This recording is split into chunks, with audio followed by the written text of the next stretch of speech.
Hello and welcome into another edition of the Arizona State Sun Devils Insider Podcast. My name is Kevin Hicks, and I'm your lead beat writer for the Arizona State Sun Devils on SI, and your host of the Daily Sun Devil Insider Podcast. And I am joining you on this Thursday afternoon to discuss some Arizona State football recruiting updates, particularly in the form of a player making their collegiate decision on Thursday morning, and unfortunately, Arizona State losing out on said prospect in the process.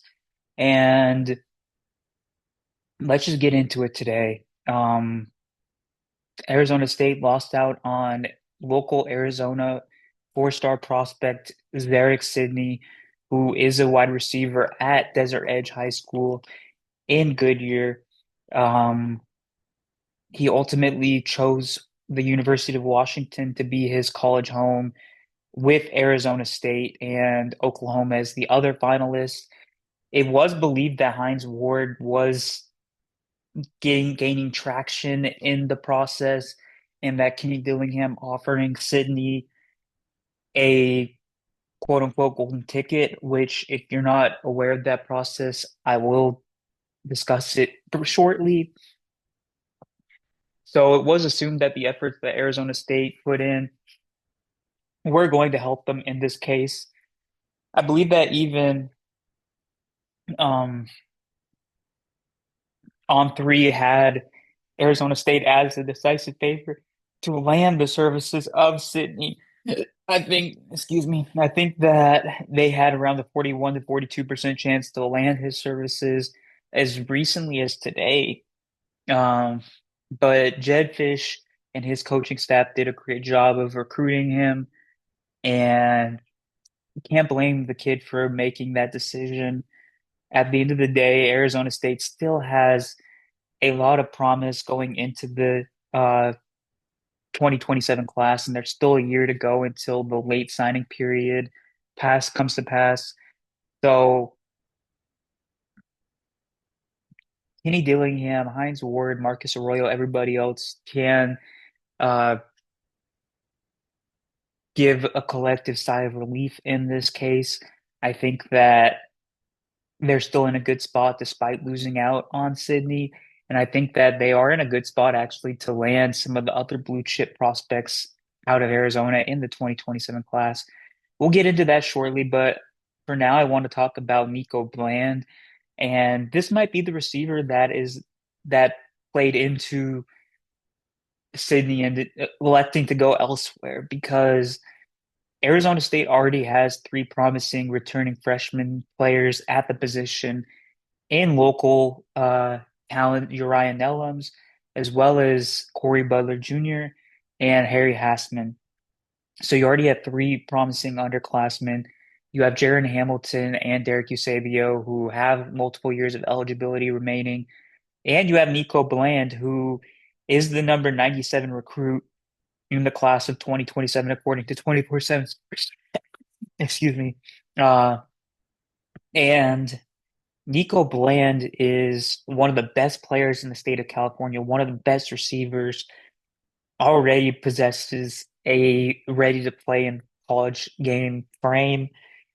And Hines Ward, I believe it was a Hines Ward or Marcus Arroyo recently visited Nico.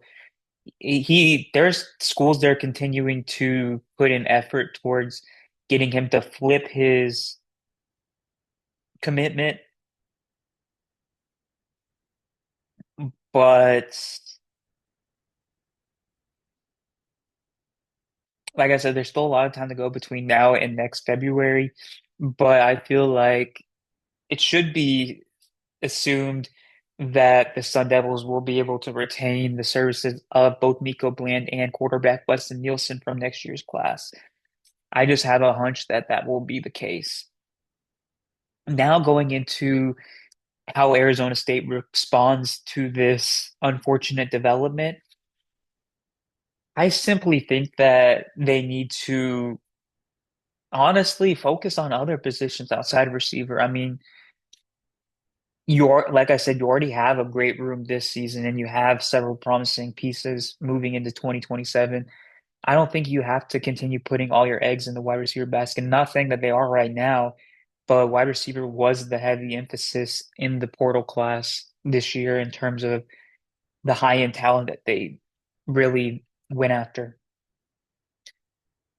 Uh, the golden ticket players are very, very important. The two main attractions in the golden ticket process, which was Kenny Dillingham's way of letting local Arizona prospects in the 2027 class know that they are of top priority to Arizona State with no sugarcoating associated with the move, are Basha High School running back Noah Roberts and offensive tackle Jake Hildebrand. No, now, Noah Roberts is considered one of the absolute best running backs in the class of 2027. He has offers from schools such as Ohio State, Alabama, Michigan, and more. Arizona State did make his list for his final 10, as they did with Jake Hildebrand as well. It doesn't see Noah Roberts has said very, very great things about Arizona State, and I do think they have a fighting chance to land him. But it's far from a lock due to the other schools that are interested. It's tough to say no to a bunch of those schools. And although Noah Roberts would have a very good chance to start from day one at Arizona State, I'd reckon to say, I mean, he'd be competing against possibly Jason Brown Jr., possibly Kyson Brown, possibly a couple of others, as well as assumed to be returning player Carde Mack, who is part of the 2026 class. But Sean Aguano's track record at as running backs coach, along with the potential to play right away, could drive Noah Roberts to stay home and play for Arizona State, as this is the same case for Jake Hildebrand. It seems as if the Sun Devils are the current leader for his services, although they are competing with a bunch of other elite programs as well. And once again, it's difficult to turn down those programs. I still think Saga Tuatele is doing a great job as O-line coach. I think that the work that they did with Max Ahinachor is going to pay off in terms of recruiting pitches and everything in between in regards to that.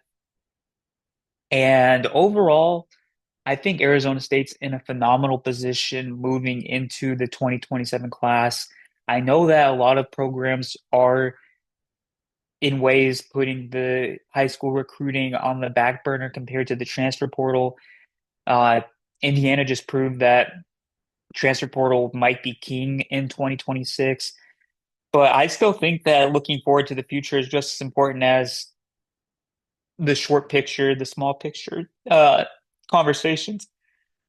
And although Arizona State is building up very, very strong transfer portal classes, I think that the players that they've recruited out of high school, such as CJ Fight, Keith Abney, and even the players in the 2025 class, like a Uriah Nellums, like a even in the 2026 class, like a Jake Fetty, I think that these players have the absolute potential to turn into building blocks 2 or 3 years down the road for the Sun Devils. And that is oh so vital for Arizona, especially with Arizona State's pursuit of Big 12 dominance in mind.